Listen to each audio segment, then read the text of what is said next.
Si diriges un equipo de personas o incluso algunas pocas, has de saber que muchas veces motivar a tu equipo puede ser una de las cosas más difíciles de hacer, sobre todo cuando estás buscando producir y obtener los mejores resultados en el trabajo.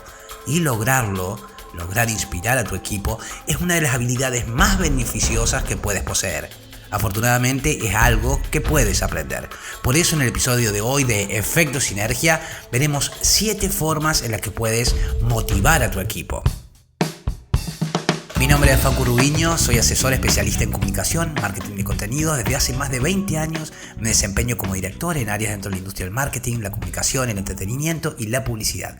Durante los últimos años fui profesor de la carrera de comunicación de la Universidad Argentina de Empresa en UADE, en Buenos Aires, Argentina, pero ahora desde hace ya un par de años comencé a ayudar a través de mis sesiones de consultoría, charlas y workshops a empresarios, directivos, profesionales de altos cargos ejecutivos y equipos de trabajo de alto rendimiento a mejorar sus habilidades de comunicación, desenvolverse en público y a expresarse de manera efectiva tanto de manera presencial como de manera online para que logre impulsar su desarrollo profesional o el de sus negocios u organizaciones. Y a través de este podcast que me he propuesto reunir todos mis aprendizajes y experiencias que resultan de la intersección de esos campos bastante diversos que han sido y son parte de mi vida para brindar herramientas prácticas que puedas aplicar en el día a día para impulsar tu comunicación o la de tu organización. Y con la misión y el propósito de inspirarte a transitar un viaje que en cada encuentro te ayude a seguir creciendo, mejorando cada día mientras disfrutas del recorrido conectado a tu misión. De modo que si estos temas son relevantes para ti, te invito a suscribirte al podcast, que actives la campana para poder disfrutarlo cada sábado y domingo. Comencemos entonces con el episodio de hoy, pero déjame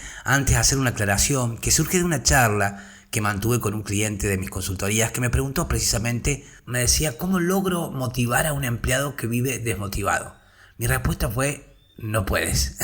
No puedes motivar a quien no está motivado.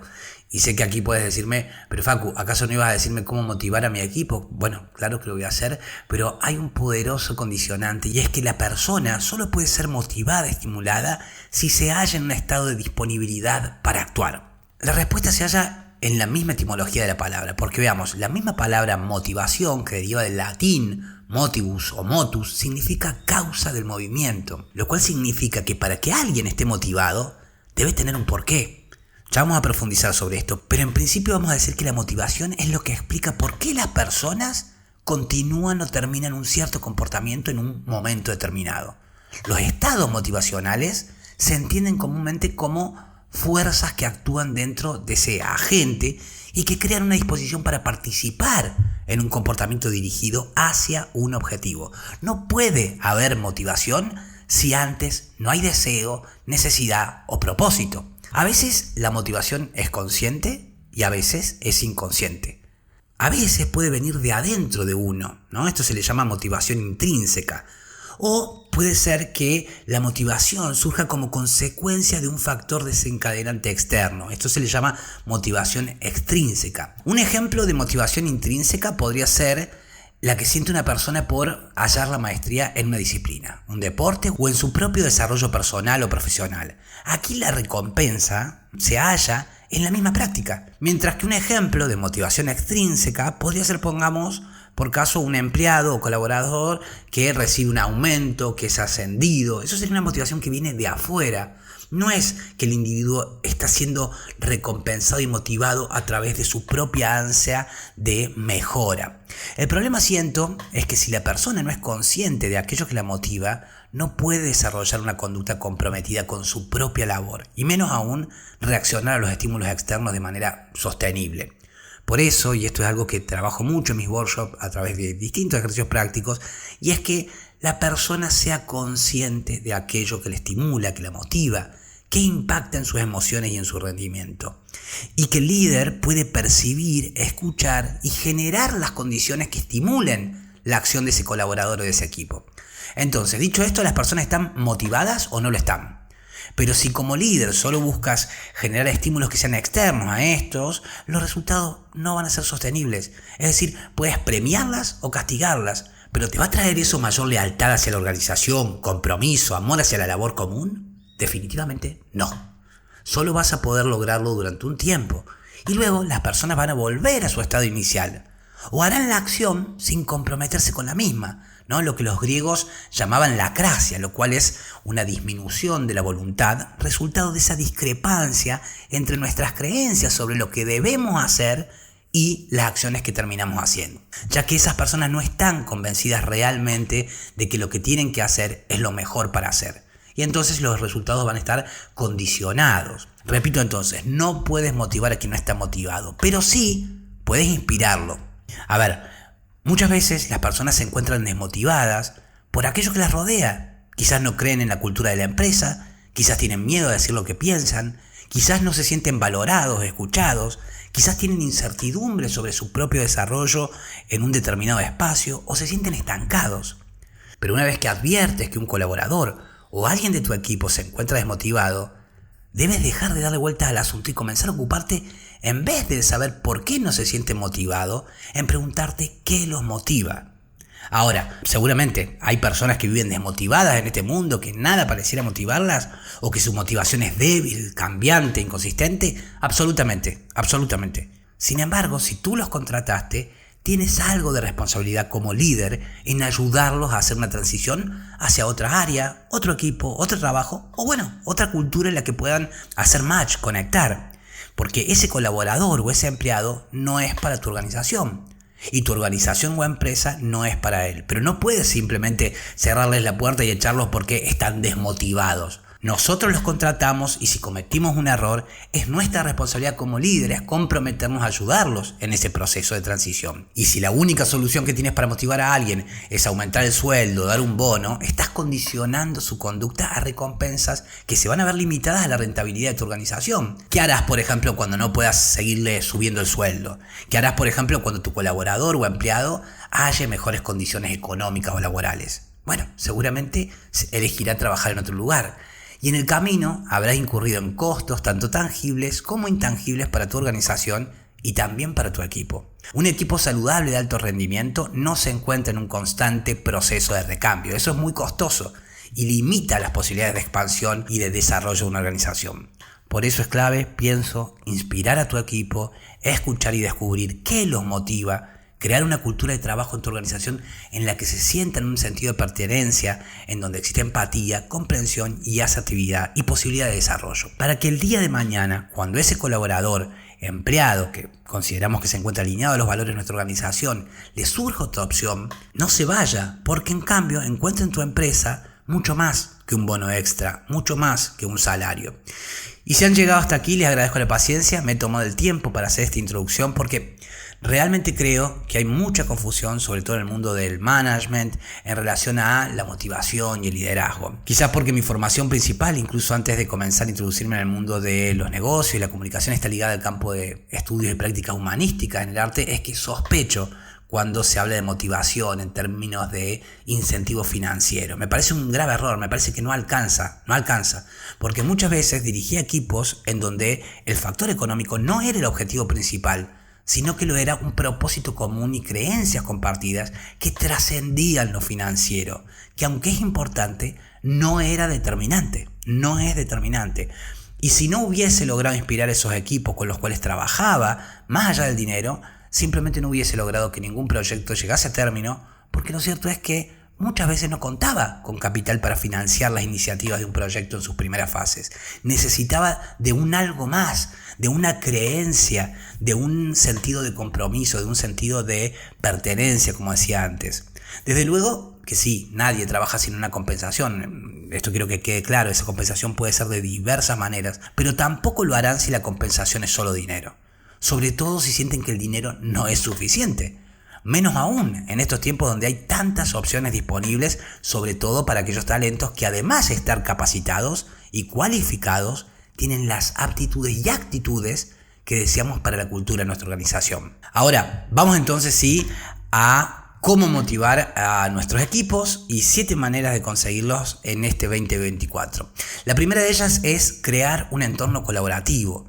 Cuando descentralizás la toma de decisiones porque confías en los directores o responsables de tu equipo y que estos poseen las habilidades para dirigir al resto del equipo, le brindás no solo mayor agilidad a tu organización, sino también que te quitas de encima tareas que toman tu tiempo para ocuparte, en cambio, de las decisiones estratégicas que hacen a la dirección general y que realmente van a contribuir al crecimiento de tu organización. Además de eso, le estás dando a esas personas responsables de tu confianza, las estás validando, lo cual genera es que esa persona se sienta más comprometida con la misión de tu empresa y por ende más responsable de los resultados, los cuales logrará solo y en tanto pueda a su vez transmitir también esos valores de la cultura al resto del equipo, que van a sentir más cercanía, proximidad y confianza para colaborar con la organización, sugerir cambios, aportar miradas, soluciones a través de su director más inmediato. A diferencia de lo que podría suceder con responsables de mayor jerarquía, donde quizás ese diálogo no es tan fluido. Así entonces, tu labor va a ser principalmente escuchar a esa persona a quien delegaste esa tarea. Y va a ser también tu trabajo formar a ese líder según la visión de la cultura de la empresa. Porque el verdadero trabajo de todo líder es crear líderes. Repito, el verdadero trabajo de un líder es crear líderes. Si de verdad quieres que tu empresa crezca, no deseas al lado un séquito de aplaudidores o sirvientes. Necesitas rodearte de los mejores y los mejores no siempre estarán de acuerdo con lo que dices. Nuestro trabajo es escuchar y canalizar todas esas ideas que andan dando vueltas y miradas, logrando que puedan ser transmitidas, sí, de manera asertiva, para ir dirigidas hacia un objetivo y una visión común. Y en relación a eso va el siguiente elemento necesario para el estimular a tu equipo, que es comparte tu visión. Borges, en su cuento Deutsche Requiem, de su libro El Aleph, escribe lo siguiente: nadie puede ser, digo yo, nadie puede probar una copa de agua o partir un trozo de pan sin justificación. Para cada hombre, esa justificación es distinta. Y es una frase que me gusta mucho porque habla de cómo el propósito está irremediablemente unido a nuestras acciones, a nuestra conducta.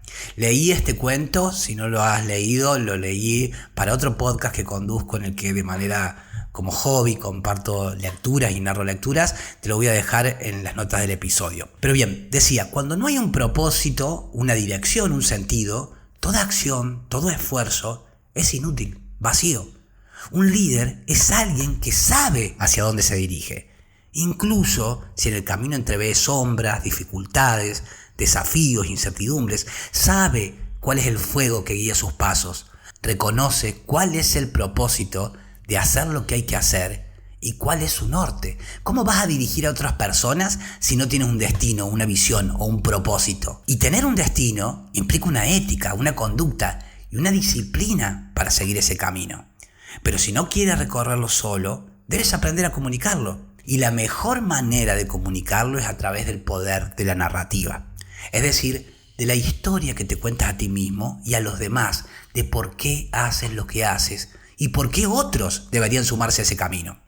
Cuando crees en el destino, te conviertes en el puente que conecta lo invisible con lo posible. Cuando ejecutas las acciones necesarias para recorrer el camino, te conviertes en el ejemplo y en el espejo en el cual otros pueden ver reflejado el lugar al cual hay que llegar. Debes descubrir aquello por lo cual vale la pena comprometerse, esforzarse y dedicarle buena parte de tu vida y tener razones profundas para perseguirlo y comunicar entonces esas creencias sobre las cuales se funda tu porqué. Pero debes comunicarlo a tu equipo o hacia afuera incluso de la organización de manera tal que también atraiga el sentido y el propósito de otras personas. Entonces, por ejemplo, podrías decirle a uno de los colaboradores de tu empresa o a uno de los miembros de tu equipo del cual esperas y deseas que se sume a tu empresa, podrías decirle, por ejemplo, bueno, este es el propósito de mi organización y estas son las razones en las que creo por las cuales no solo es necesario, sino que es imprescindible que hagamos esto juntos, ahora o en tal momento. Creo que eres la persona indicada, creo que lo podemos lograr,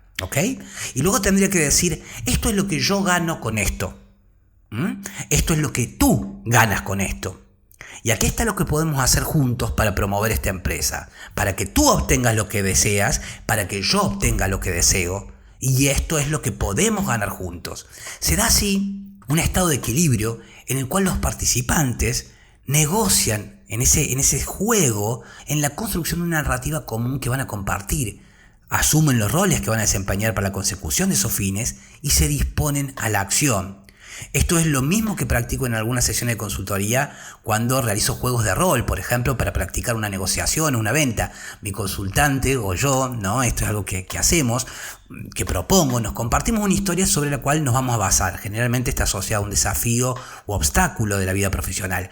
Definimos lo que está en juego, las condiciones de ese juego, nos repartimos los roles, los papeles y comenzamos a jugar, a actuar. Pero para que ese estado de equilibrio inicial suceda, es necesario que las partes crean en el valor de lo que está en juego, estén comprometidas y sobre todo dispuestas a participar por su propia libertad. De lo contrario, el juego no es posible o no continuará. Cuando existe un juego del que todos participan voluntariamente, ese juego es más sostenible y productivo que aquel que es impuesto y el cual se obliga a otro a jugar. Esto lo podemos ver en los niños y esto es algo que estudió mucho el psicólogo Jean Piaget. Y aquí hay una diferencia fundamental entre la utilidad de la libertad y la utilidad de la tiranía. Puedes obligar a alguien a través del castigo y el miedo, como decíamos antes, pero los costos de este accionar van a terminar irremediablemente no siendo tolerados. Y los resultados serán más ineficaces que si logras inspirarlos de manera positiva para que participen de ese norte común de manera voluntaria. Y la forma de hacerlo es como decía diciendo,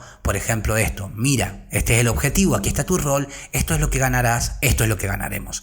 Entonces la persona logrará, ¿sí?, si posee la capacidad y la aptitud y la actitud, participar y contribuir de manera voluntaria en el desarrollo del proyecto. Bien, pasemos ahora al tercer ingrediente necesario para motivar a equipos de trabajos, el cual es el valor de dar feedback positivos. Existe un error lamentablemente muy habitual en quienes dirigen o lideran equipos, es un error que yo mismo he cometido muchas veces y a veces cometo, y es el no dar el apoyo positivo suficiente que refuerce conductas que deseamos estimular. Muchas veces quienes dirigimos a equipos, o incluso me ha sucedido también como profesor, nos hallamos tan obsesionados por los resultados y por los objetivos finales que no valoramos los avances que suceden durante el proceso. A veces nuestra búsqueda perfeccionista no solo atenta y boicotea nuestro propio desarrollo personal y profesional, sino también que hiere a nuestro equipo y a nuestros colaboradores al no reconocer sus progresos. Incluso puede ser que lo hagamos porque esperamos más de quien sentimos que tiene la capacidad y la habilidad para lograr más, pero no reconocer los aciertos puede llevar a la larga a que esa persona se sienta frustrada, desmotivada por sentir que nunca hará ni será lo suficiente. Y así convertimos a alguien que tiene potencial en una persona desconfiada, apática y recelosa de cualquier observación. Buscando hacerlo mejor, terminamos logrando el resultado contrario. Por eso, cuando damos devoluciones positivas sobre el trabajo de nuestros colaboradores, socios o incluso proveedores, estamos no solo aumentando su confianza, empoderándolos, sino también validando su accionar y recompensándolos. A los seres humanos nos gusta sentirnos queridos. No hay persona que no pueda decir, no, a mí no me gusta que me quieran. Quien lo dice miente o se engaña a sí mismo. Todos buscamos de alguna manera u otra ser queridos y que lo que hacemos sea valorado, y nos sentimos recompensados cuando alguien valora y reconoce nuestro esfuerzo. Cuando brindas una devolución positiva, esa otra persona se sentirá más cerca de ti y por ende tendrá más confianza. Además, al señalar el acierto, estás dando un punto de referencia de una conducta que querrás repetir y será a la vez modelo y ejemplo para otras personas del equipo. Pero, advertencia, tus observaciones deben ser genuinas y específicas. No vale decir, che, lo estás haciendo bien, qué buen trabajo. Eso es superficial. Y alguien que halaga todo no valora nada. Si no es específico, no resultará genuino. Y si no es genuino, no confiarán ni creerán en lo que dices. Cuando des un comentario positivo, sé lo más específico que puedas. Por ejemplo, estuve observando cómo estás trabajando en X cosa y la verdad que de la manera en que lo estás haciendo nos está permitiendo conseguir X cosa y me pone muy contento porque siento que gracias a eso pudimos mejorar, por ejemplo, la retención de clientes. Seguí así y si hay algo en lo que puedas sumar, no dejes de comentármelo. De esa manera estamos validando, alentando y dejamos abierta también la puerta a la escucha. 4. Entiende el estilo de trabajo de cada persona. No todas las personas actuamos y reaccionamos a los mismos estímulos, a los mismos incentivos y a las mismas motivaciones. Por eso no puedes esperar que todas las personas de tu equipo se comporten de la misma manera y por ello determinar que no se encuentran motivadas. Hay líderes que esperan que todos sus colaboradores sean personas extrovertidas, que estén dispuestas a hablar siempre, participar, relacionarse y a subirse al barco de las ideas, proyectos sin miramientos. Pero no todas las personas son así y no por eso se encuentran menos motivadas. A veces, comprender el estilo de trabajo de un colaborador puede ser la clave para lograr el máximo potencial y rendimiento de una persona. Mientras habrá colaboradores que se sientan estimulados por desafíos, ascensos, nuevos cargos, proyectos, personas que se incorporan a nuevos mercados, clientes, posibilidades, habrá en cambio otro tipo de colaboradores que verán en estos cambios de dinámica un peligro posible, más responsabilidades, más trabajo, posibilidad de perder lo conseguido, riesgo, inestabilidad.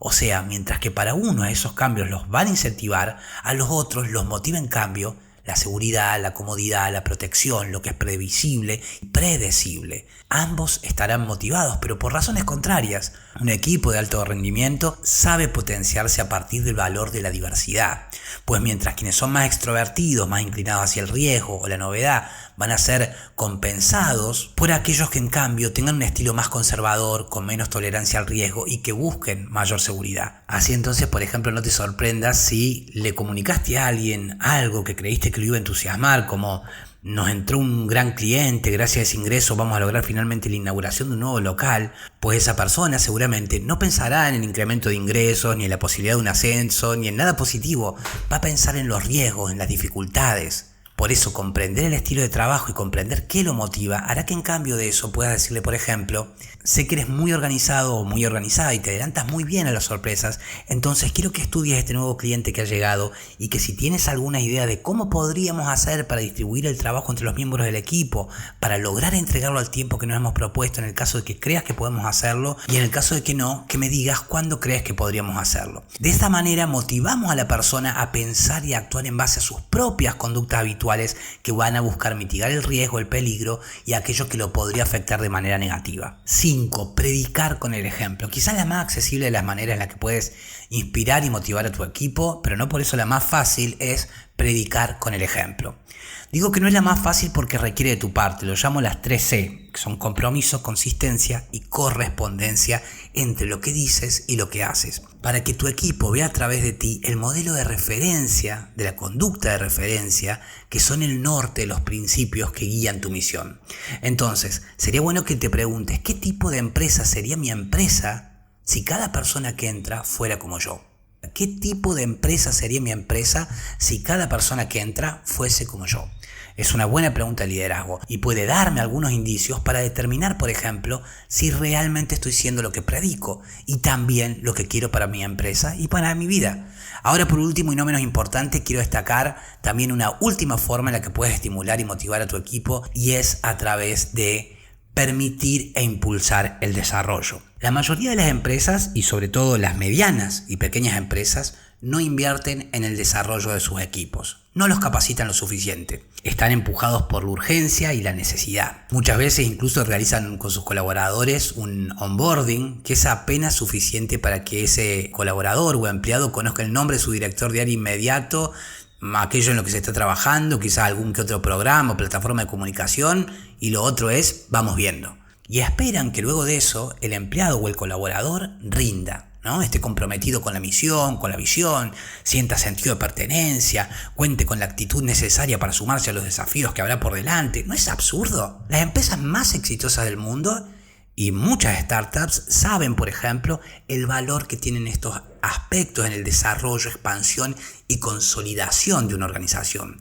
Y tienen programas no solo de onboarding para los colaboradores que recién llegan, sino también programas de formación para aquellos colaboradores que ascienden a un rol de liderazgo. Recuerdo que trabajando en la industria de la publicidad advertía esto con frecuencia, y es que era más o menos así el onboarding, el aterrizaje en muchas agencias y compañías. Eso sí, le entregaban a los empleados una taza, un termito, una lapicera y un soporte para la notebook. ¿De verdad alguien que comprende el proceso que implica lograr el mejor rendimiento de un equipo cree que con ese paupérrimo proceso va a lograr un equipo de alto rendimiento? La verdad, me cuesta creerlo. Pero esto no sería tan grave si muchas de estas empresas no replicaran la misma ineficiencia al no impulsar, formar y capacitar a sus líderes en las habilidades y capacidades que requiere ese rol.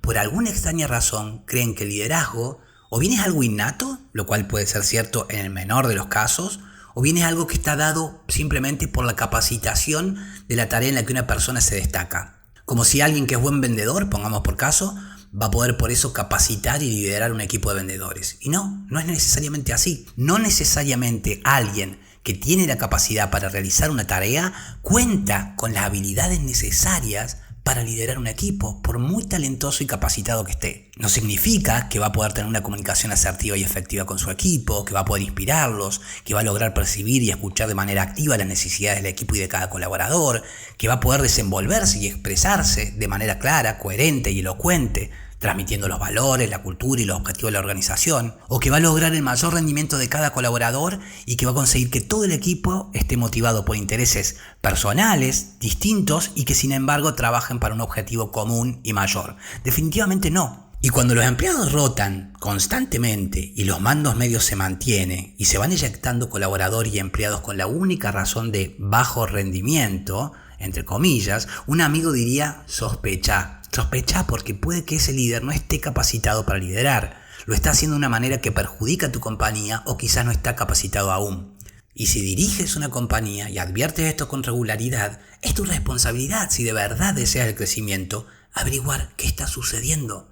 No solo escuchando y pidiendo detalles al director del área específica, sino a aquellos a quienes han sido liderados para comprender en profundidad qué está sucediendo, para saber qué puedes hacer. Porque no hacer nada o hacer oídos sordos puede no solo impactar en el rendimiento, en la pérdida de confianza y en la desmotivación del equipo, que comienza a percibir la cultura de la organización como tóxica, sino que también comienza a afectar la reputación de la organización hacia afuera, ocasionando a veces incluso la posibilidad de que sea extinguida por no habernos responsabilizado de apagar un incendio a tiempo. Ahora, lo que sucede es que muchos empresarios piensan que entrenar a sus líderes es algo no medible.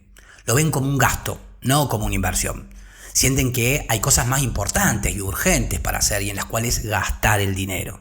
De esta manera entonces no forman a sus colaboradores, no incentivan que desarrollen nuevas habilidades, capacidades, no apoyan a sus líderes, los dejan por su cuenta financiando con sus propios recursos a aquellos que puedan y deseen hacerlo, las herramientas que tienen que adquirir y que de alguna manera les permitirían ser más competitivos dentro de la organización y por ende más beneficiosa para esto. Pero en realidad no es tan abstracto medir el rendimiento de la inversión en la capacitación de líderes. No se trata solo de advertir a través de encuestas, entrevistas, consultas al equipo cuál es la percepción de ese equipo en relación a las habilidades, digamos, blandas del líder. Eso está muy bien. Puede ser muy útil, puede revelarnos si ese trabajo con el líder se sienten coordinados entre sí, si perciben un mejor clima de trabajo, si logran comunicarse mejor, si respetan a su líder de proyecto y se sienten alineados a la visión y a la cultura de la organización, etc. Sin embargo, no son solo esas las métricas que podemos tener en cuenta para medir el rendimiento de la inversión en la capacitación. Sea cual sea la métrica que estés utilizando para medir el éxito de tu compañía, ya sea que estés tratando de reducir el costo de producción o que estés buscando mejorar el tiempo de tu producción o aumentar los ingresos, sea cual sea esa métrica que estés poniendo a prueba, va a mejorar si tus líderes están capacitados y entrenados para dirigir equipos. Todo esto que acabo de mencionar está estrechamente ligado a la visión y al propósito. Porque cuando alguien, sea un colaborador o como mencionaba, un líder intermedio, siente que además de estar contribuyendo con su trabajo a la organización, está a la vez formándose, desarrollándose profesionalmente y como ser humano, se va a encontrar más motivado a contribuir, se va a sentir más valioso, útil, va a tener un propósito que será también estímulo y motivación para seguir creciendo junto a la organización. Desde luego, sí, no todos estarán abiertos a capacitarse y a formarse, y es ahí cuando debemos evaluar si priorizamos aptitud sobre actitud. De nada sirve un líder o un colaborador que cuenta con la aptitud, pero no con la actitud de encontrarse dispuesto a mejorar continuamente. Porque desde luego no queremos en nuestra cultura a quien no comparta nuestros valores. Y si nosotros nos hayamos comprometido en la mejora continua, ¿por qué habremos de mantener abiertas las puertas a quien no lo está? En ese caso es importante volver al punto 2 y, como dijimos, ver si esa persona realmente está alineada a la cultura y si no es así, luego de escucharla y ver qué sucede, como dije antes, ayudarla a su transición. Pero si esa persona está alineada a nuestra cultura y se haya predispuesta a la mejora continua, queremos en cambio que esa persona cuente con los estímulos, incentivos y la plataforma necesaria para que logre desarrollarse e impulsar a que lo haga. Por último, antes de finalizar, me gustaría proponerte que dejes un comentario en donde nos está escuchando cuál de todas estas acciones o ideas implementarías este año para motivar a tu equipo. Y si has implementado otras prácticas que te han sido de ayuda, no dudes en compartirlas con nuestra comunidad para ayudarnos entre todos y que se produzca el efecto sinergia. Con esto finalizamos nuestro tema de hoy. Ha sido un placer compartir este tiempo con ustedes y saberles del otro lado. Deseo este episodio te haya sido de utilidad y si así fue, te agradeceré muchísimo que lo valores con 5 estrellas al podcast, lo compartas si crees que puede ser útil para otra persona y si deseas comunicarte conmigo puedes hacerlo al mail contacto@sinergiapodcast.com o a través de LinkedIn. Te dejo igualmente el link de interés en notas del episodio donde también te compartiré el newsletter donde iré compartiendo recursos y herramientas o resúmenes de los episodios. El episodio de mañana va a ser de mucha ayuda, sobre todo para quienes estén interesados en ventas, pues compartiré con ustedes una estrategia de comunicación para cerrar más ventas. Mi nombre es Facu Rubiño, tu anfitrión, que te desea que pases un excelente sábado y será pues entonces hasta mañana domingo para seguir generando más efecto sinergia.